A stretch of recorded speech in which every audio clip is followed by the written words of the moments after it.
আমি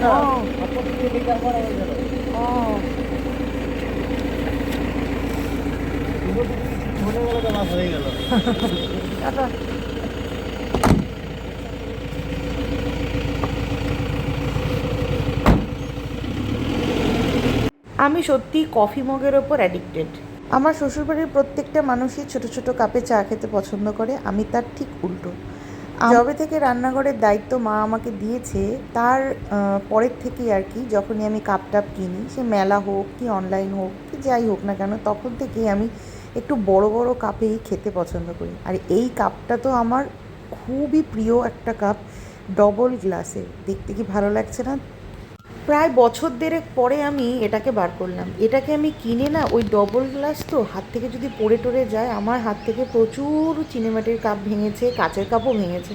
তো ওই ভয়েই আর কি এটাকে বার করেছিলাম না। এই বছর শীতে, মানে শীত চলে যাওয়ার পরে আর কি, যখন আমি ডিভানে ব্ল্যাঙ্কেটগুলো ঢুকাচ্ছি, তখন এটাকে দেখেই মনে পড়ে যে ও হ্যাঁ, এরকম একটা কাপ তো আমি কিনে রেখেছিলাম। ব্যাস আর কি, নামিয়ে নিলাম, নিয়ে ভালো করে ধুয়ে রোজই মোটামুটি একটু একটু করে এর মধ্যে চা খাই, কফি খাই। এত ভালো লাগে না। আর আজকের ওয়েদারটা সকালের অসাধারণ। আর এই যে এইটি হচ্ছে শালিক পাখি। সবাই বলে এক শালিক নাকি দেখা খারাপ, তো বাবা প্রত্যেক দিনই এখন খারাপ যাচ্ছে। এক শালিক দেখলেও খারাপ যাচ্ছে, না দেখলেও খারাপ যাচ্ছে। তাই জন্য খারাপ যখন যাবেই আমার দিনটা, তাহলে আমি শালিকটাকে দেখে, শালিকটার আওয়াজ শুনে ভালো করে উপভোগ করেই খারাপ করি। বেকার ওই এক শালিক দেখে দিন খারাপ গেল বলে ওইসব জপমালা করে লাভ নেই। বিয়ের আগে আমি কোনো দিনও তিনতলায় উঠে জামা কাপড় মেলতাম না। মা যতবার বলতো যে হ্যাঁ রে মনা, একটুখানি তিনতলায় জামা কাপড়ের বালতিটা তুলে দে রে মনা, আমি গিয়ে মেলে দিয়ে আসবো, বা তুইও গিয়ে মেলে দিয়ে। আমি তখন মাকে বলতাম, মা আমার পায়ে ব্যথা, মা আমার আজকে ভালো লাগছে না। আর এখন তিনতলায় ওঠাটা আমার এখন প্রত্যেক দিনের কাজ, একবার নয়, 4 থেকে 5 বার। আর বৃষ্টি হলে পরে তো সেটা 4-5 বারের বেশিই হয়। এই জন্যই বলে যে মেয়েরা শ্বশুরবাড়িতে এসেই টাইট হয়ে যায়, বাপের বাড়িতে থাকলে পরে এত কিছু করতেই পারে না। যেটা বাপের বাড়িতে চলবে সেটা শ্বশুরবাড়িতে কখনোই চলবে না। সব রকম জামা কাপড় কাচাটা ঠিক আছে, কিন্তু এই খাসি মার্কা প্যান্ট জিন্সগুলোকে কাচতে আমার বিরক্তি লাগে। মানে কাঁচা তো নয়, হাতে ডেনা ব্যথা হয়ে যায়। আমার বর আবার কাজ কেচে দেবে, কিন্তু এমন সুন্দর কেচে দেবে না যে নোংরার জায়গাতেই থেকে যাবে, একটি টুকুও নোংরা উঠবে না, কিন্তু কাঁচা হয়ে যায়। ওই কারণেই ও আগে কাচতো। আমি ওকে বলেছি যে তুমি কেচো না, কাদা ফাদা যা থাকে ওগুলো সব লেগে থাকে, কিন্তু পরিষ্কার হয় না। তো ওই কারণে উনি রেহাই পেয়ে গেছেন ওই জায়গাটার থেকে। তো আজকে অনেক জামা কাপড়ই কেচেছি, কারণ কোনো কারণ ছিল না, কেচে নিয়েছি। হ্যাঁ, রোদ উঠবে, একটু পরেই উঠবে রোদ, আমি জানি, কারণ দিনের বেলাতে প্রত্যেক দিনই রোদটা থাকে, ওই বিকেলের দিকে বৃষ্টিটা হয়। এখন সবে মাত্র বাজে 7:30। আজকে আমি খুব সকাল সকালই কেচেছি। তবে হ্যাঁ, এই মেঘলা ওয়েদারে না ছাদে এসে কাছাকাছি করে মেলতে একটু আরাম আসে। ওই কাঠমাটা রোদগুলোতে বড্ড বিরক্তি লাগে।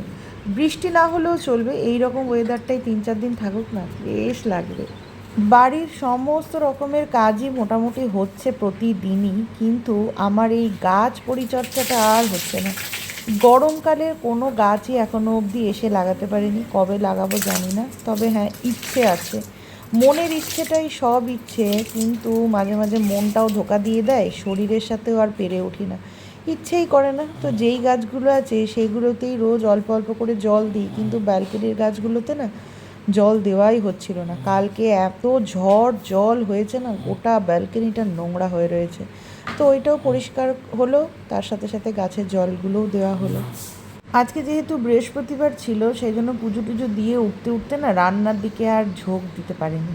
তো সেই কারণেই আর কি ডালে চালে বসিয়ে দিয়েছিলাম। আর এই যে দেখুন, আমার ডালে চালের সাথে কত রকমের ভাজা, ওই খাজনার থেকে বাজনা বেশি বলেন, আজকে আমার তাই অবস্থা হয়েছে। ডালে চালেটা এইটুকু, আর এদিকে 2 রকমের মাছ ভাজা, বড়ি ভাজা, পটল ভাজা, এই সব কিছু দিয়ে হবে আজকে লাঞ্চ। কি এনেছিস? ফুচকা, 2 প্লেট, দু 2 প্লেট প্লেট চাটনি ফুচকা। কি? 2 প্লেট চাটনি ফুচকা। বাহ, দেখেই তো লোভ চলে আসছে। বাহ, খা। আমি খেয়ে আজকে মিস্টার দাসকে বলেছিলাম যে বাইরে বৃষ্টি পড়ছে, সন্ধ্যে থেকে মন, শরীর, মেজাজ কিচ্ছু ভালো নেই। অলিরানিকে পড়তে পাঠিয়েছিলাম, এই পড়ে এলো। খা। Okay, hello hello hello, good morning, welcome back to my channel. তো আজ হচ্ছে ফ্রাইডে। তো মানে কি বলবো, অলিরানি স্কুল শুরু হয়েছে আর আজকে হচ্ছে প্রথম শুক্রবার, যেই দিনটাতে মিস্টার দাস আর অলিরানি দুজনে একসাথে বেরোয়। আর আমাকে আজকে একটা হেড্রিক চ্যালেঞ্জ কালকে রাত্রিরে বাপ বেটিতে মিলে দিয়েছিল।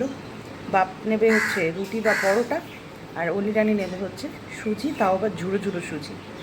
তো বানিয়ে দিয়েছি দুজনকেই আর কি, আমাদের অ্যাকসেপ্ট করেছিলাম। আর আমি চ্যালেঞ্জ জিতেও গেছি। তো সেই কারণে 1 কাপ গরম গরম চা সকালবেলা।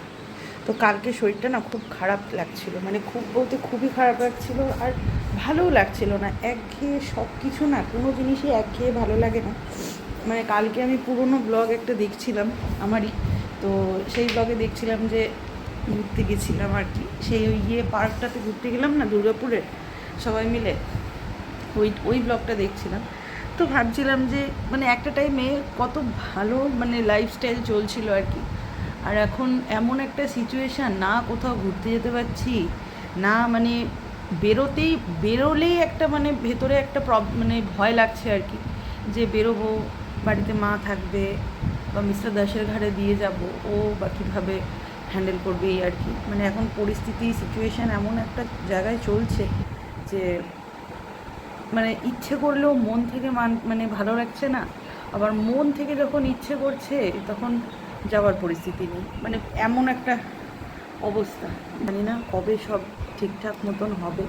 এখন সিচুয়েশান এমন হয়ে গেছে যে কি বলবো, মানে মানে বুঝতে পারছি না যে কি করলে পারে ঠিক হবে। তো সবটাই আর কি ভগবানের হাতে, কিছু তো নিশ্চয়ই ভালো করবেন বা করে রেখেছেন আর কি।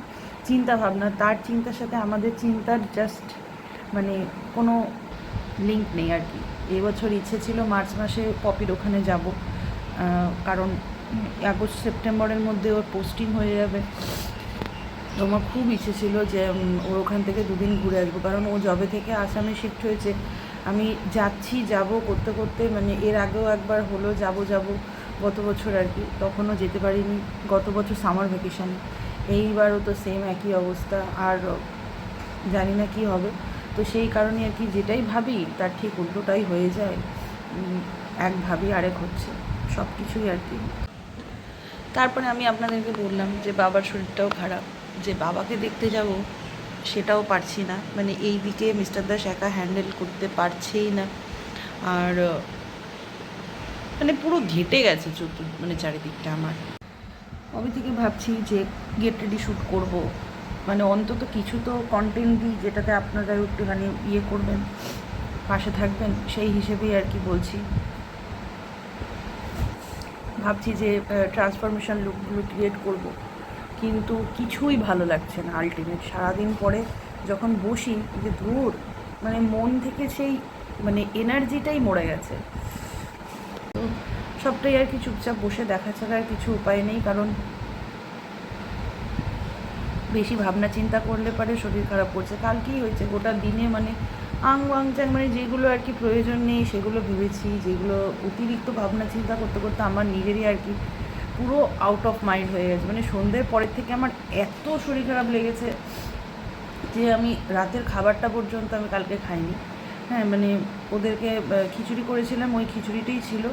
মাও বললো আমি একটুখানি খিচুড়ি খেয়ে নেবো, আর খিচুড়িটা একটু বেশি রয়ে গেছিলো। আমি ভেবেছিলাম রাত্রে আমি আর অলিরানি খাবো, এরকম ভেবেই রেখেছিলাম। তো মিস্টার দাসও বললো যে ঠিক আছে একটু আলু ভেজে দাও, তো ওদেরকে কোনো রকমই আলু ভেজে দিয়েছিলাম, ওরা ওই খেয়ে নিল। আমি আর কিছু খাইও নি, হ্যাঁ, শুয়ে পড়েছি। তো এই হচ্ছে ব্যাপার। তো আজকে আবার সকালবেলা উঠে আবার ডেলি যা যা থাকে, তো এই হচ্ছে। যাই হোক, আজকের ব্লগটা এই অবধি রাখছি, মানে কালকে থেকে চলছে ব্লগটা। টাটা। কী বলবো, পাশে থাকুন প্লিজ, কারণ পরিস্থিতি এখন খুব জটিল। আর 2026টা আমি দেখছি প্রত্যেকটা মানুষের জন্যই জটিল হচ্ছে। তো সবাইকেই বলবো মনে সাহস রাখুন, আমি নিজে রাখুন বলে আমি নিজেই হারিয়ে ফেলছি। তো চলুন টাটা, কালকের ব্লগে দেখা হবে।